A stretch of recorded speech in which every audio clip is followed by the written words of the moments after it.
roller, I wouldn't mind getting it around to some people and getting them to actually use it. So Pretty good guess. Because yeah.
Saturday morning. I'm out here at a local spot. The wind's difficult for the East Coast in general, but I'm at a spot where it's not going to give me any problems today.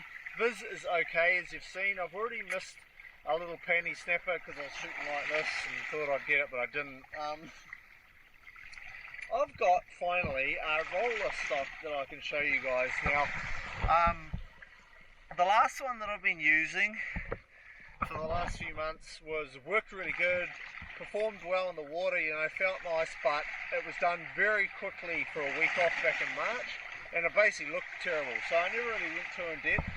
This one here is more of a production model, which it has all the same hardware as the old stock, so basically same reel, same shaft, same setup, handle, everything's the same, except from, of course, slightly new muzzle design. I'm going to go over all this a bit later with you. I'm pretty much just sitting up on this rock now waiting for this burley to marinate, and hopefully going to get into a couple other fish.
so fish on the board, and it's a nice snapper. I don't know how clear that footage came out on the camera, but that was an incredible burley. There was like 3 or 4 nice sized fish there.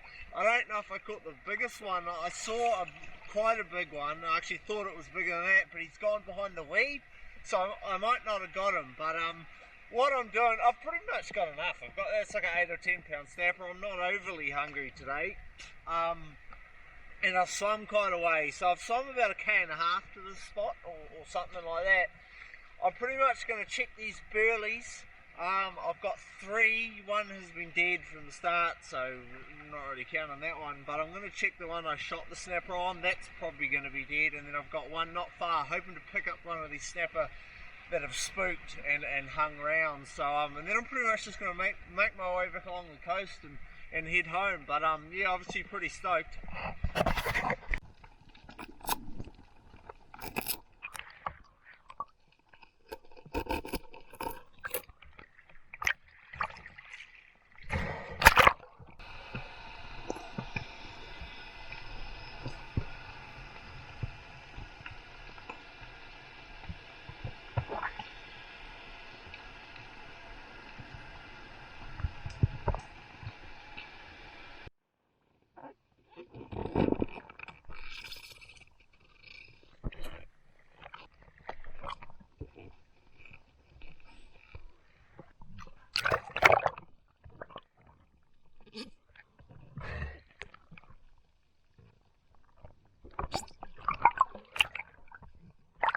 Alright, I've got scales here, so we're going to get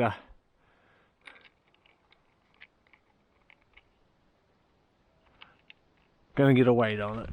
My pick is probably 4 kilo gutted and gilled. We'll see how that goes.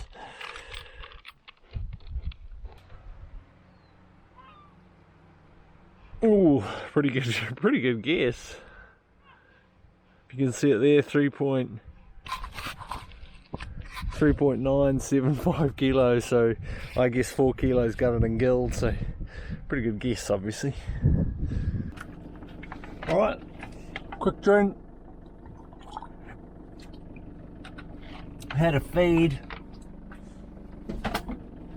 Snappers in the fridge in the van. I'm off home.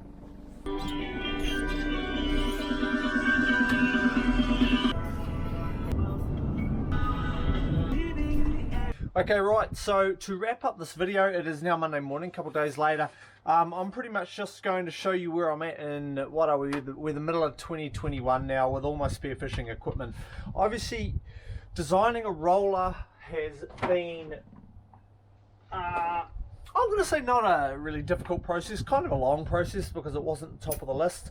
My personal thoughts with spear guns, I've been really enjoying this last roller stock that I built. Obviously this brand new one goes really well too. It looks cool.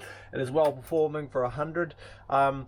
Do I believe a roller is better than a normal banded gun? No, I don't. I believe both are good. And the debate when it comes to spear guns is my personal thoughts from someone who makes them and now someone who makes both types is get the one that you want. I don't really have any belief that one is drastically better than the other, although I do believe that you need sort of the right type of gun and the right setup for your diving. There's no point swimming around with a double roller 120 to shoot butterfish. Most of this is fairly obvious to most people. I am, however, very proud of this roller setup. It is, just to touch on it, if I forgot to in the start of this video, it is a 100 stock. It's got 14mm rubbers, it's got a 7mm short shaft in it, so this is like a standard length for a 90. I like the really compact form. It's got a small hunt reel. Now this fits about 35 meters of 2mm line. But overall, the thoughts for my rollers was to keep them compact, keep them powerful, keep them simple. Now I believe these are probably as simple as you can get for a roller. The stock, I haven't done like big flares on the stock like a lot of wood guns are. We rave a lot about how much shorter a roller is, but then a lot of wood builders put this massive bloody stock on them, so it's like moving a you know, a plank of wood through the water, and basically what I'm trying to do with my design is avoid that. They're essentially the same stock, they're the same handle, same X, same everything, just with a wider muzzle on them, and that's all they are. And as a difference to my old ones, I think they're an exceptional setup. I will be doing a little bit more of an up close video on this on the main channel very soon, and as well as my fins. Now I've had some really good feedback. I have done some latest fins. I have been doing, these have taken a hell of a lot of development. The biggest difference between a Speargun and of course fins is that, like with a Speargun, you can literally see what they are. There's probably not a lot of secrets to them, whereas a fin, I think I run about 3 times the glass weight in the heel to the toe, and that's what gives you flex in the right part and strength and all that. These are really good. These are some of the latest ones. These are already going on some feet. I do have a couple of different setups which I will be updating. The prices, like everything else, will be going up, but if you guys out there are looking for a really quality composite blade, I'm very confident in saying these are really good quality blade. They are not coming at a $20 price like some people seem to think, that because they can contact me, they're going to get a deal or something. That doesn't exist unless you're proving some worth to me, which, you know, unless you're sort of active online and things like that, you're really, you know, there's no need to do a deal as far as I'm concerned. But that's it really, and all in all, if you guys would like to support me and support a small company, I mean, there's lots of good companies out there, there's lots of people doing great things for spearfishing. I try to think I can pride myself in also bringing the same sort of, well, same or if not more quality to spearfishing from a small company. I do all this part-time. You know, all the spearfishing equipment is part of my business, like most things are part of my business. This is what I'm working on at the moment. Winter is a good bit of downtime for me where I can work on a lot of this stuff and put some time in it. So that's it. Pretty fun dive the other day. Great eating as always. Feel free to get in touch if you're after some equipment or would like to. Probably a final note, if you're still watching this roller, I wouldn't mind getting it around to some people and getting them to actually use it. So if that sounds like a bit of you, feel free to contact me and we'll go from there. I'm Sam Price. I'll see you at the beach.